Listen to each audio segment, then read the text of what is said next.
Yo, guys, I know, y'all are already waiting on my Avatar series takes.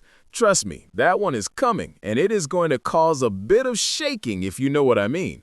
But first, if you missed episode 1, this is your sign to catch up.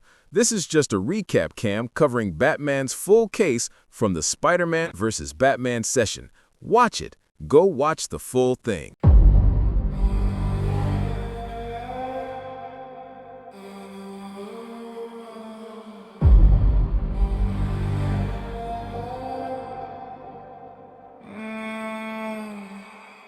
Every story's got a side to tell.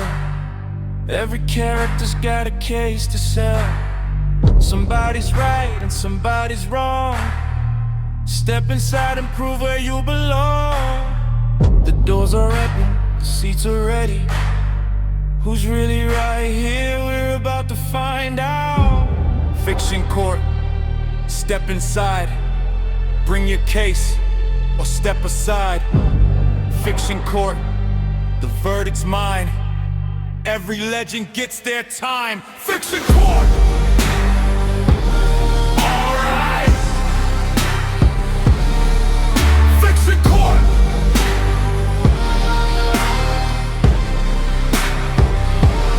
Alright!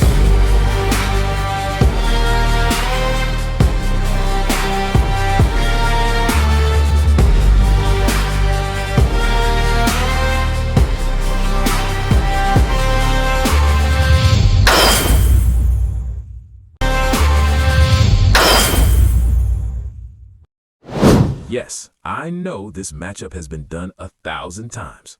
We brought both of them here to the podcast to argue their own case in person. On our left, Spider-Man. Hi. And on our right, I am Batman. Yeah.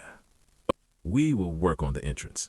But here's the thing about Fiction Court. We go with what the evidence says. Or do we? And I promised myself when I started this that I would always call it fair, even when it hurts.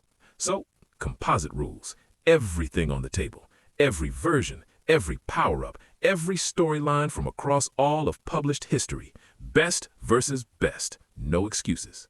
Batman goes first, full breakdown, who he is, what he has done, why he wins. Then, Spider-Man gets the same. Then, I give you my verdict. Let us get into it.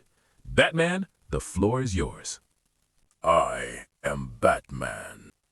Right. Seems like I'll be handling this part.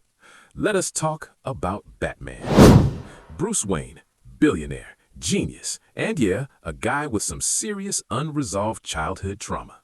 No powers, not chosen by any higher force, not altered by science or magic or cosmic radiation, just a human being who watched his parents get shot in front of him at 8 years old and decided that the world was going to change because of him. He trained under some of the greatest fighters and minds on the planet. We're talking every martial art you've heard of: boxing, Muay Thai, capoeira, ninjutsu, and a bunch you probably haven't. He trained under Ra's al Ghul, a man who has been alive and fighting for over 600 years. Let that sink in. 600 years of combat knowledge, and Batman absorbed it.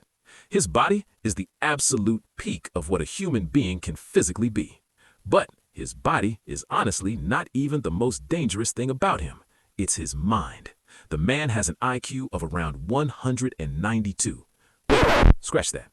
One of Batman's variations is stated to have an IQ of 1,045. 1045. Wait, you seem not to get it. Let me put it into perspective for you. The man with the highest IQ in the world is stated to be 276. 276? That is not just smart. That is a different category of intelligence entirely.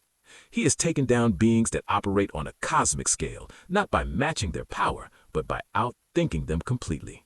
3 steps ahead, always. Now, let's talk receipts, because numbers without proof mean absolutely nothing.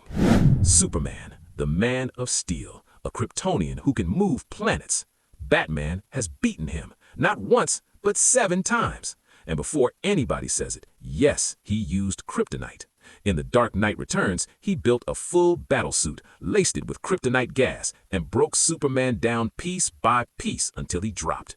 You use what you have. That's the whole point of Batman. Scratch that. That's the whole point of life. Use what you have to get what you want.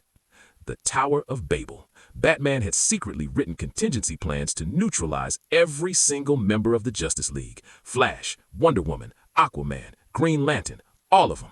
And they worked. Every single League member was taken down by plans one man made, alone, in his cave. Him. The White Martians, telepathic, shape-shifting aliens, physically stronger than Superman, able to read minds, able to become anyone, an entire squad of them. He took them all down, alone. No suit, no gadgets, just fire, gasoline, and darkness. He turned the environment into a weapon and walked out the only man standing. The Justice League, again. In Endgame, Joker infected the whole team with the toxin. He fought them one by one. Flash, Wonder Woman, Aquaman, Green Lantern, a human being fighting the most powerful heroes on the planet while they were trying to kill him. And he handled it. With preparation, yes, but who cares? That's like me fighting against a bunch of armed men. Actually, I would win. Bane broke his back, literally snapped his spine in half. Ouch! How does anyone even survive that? He came back, healed, trained again, beat Bane twice. Ra's al Ghul, 6 centuries of combat experience, near unlimited resources, access to the Lazarus pits. The man is practically immortal. Batman has beaten him more than he can count. Every single time Ra's comes back stronger, he finds a new way. That's just who he is. And at his absolute peak, the Mobius chair, the chair of Metron, a new god. When he sat in it, he had access to the knowledge of every single question ever asked in the history of the universe. Literally infinite intelligence. He knew everything, every secret, every pressure point of every being in existence, including a certain Peter Parker from Queens. White Lantern ring, he had access to it and gained the power of life itself. He has stood toe-to-toe with Darkseid, the god of evil. And then there's this. He fired the Radion bullet, a god-killing bullet, at the most powerful being in the DC universe, and he landed the shot. He is the man who shot a god. A human being shot a god. Whew, I'm not gonna lie to you all. That got me. That really got me. My goat right there. Okay, so here's what I want you to take away from that. And I think people genuinely miss this when they talk about Batman. He didn't just give you a list of power feats. He gave you intelligence feats, strategic feats. He gave you receipts of a man who repeatedly did the impossible, not because he was the strongest in the room, but because he refused to be outthought. That's a completely different kind of dangerous. You can't just be stronger than Batman. You have to be smarter too. And that bar is a lot higher than most people realize. And that is the Recap Cam. Like, share, and subscribe because Fiction Court Podcast is bringing in guests you are absolutely not ready for. Stay tuned.